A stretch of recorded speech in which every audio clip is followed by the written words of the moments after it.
House of Us script, Pagod na ako, ay gawa mismo ni Catherine Bernardo.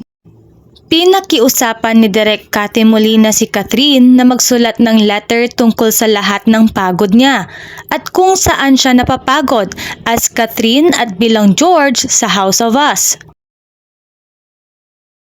Pagod na ako. Pagod na akong sabihin kay mama na okay lang ako. Pagod na akong umasa na sana paggising ko, bumalik na yung primo na minahal ko. Pagod na akong mag-antay na tuparin mo yung pangako mo sa akin. Pagod na akong ipagtanggol ka sa kanila. Naniniwala ako sa'yo at yun ang pagkakamali ko. Pagod na akong magmukhang tanga.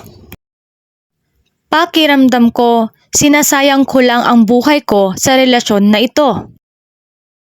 Ang komprontasyon nila Daniel Padilla at Catherine Bernardo sa The House of Us movie ay sariling gawa at hilikha ni Catherine Bernardo na galing sa totoong nararamdaman nito sa kanyang puso. Tila dito na talaga umpisang napagod si Catherine kay Daniel.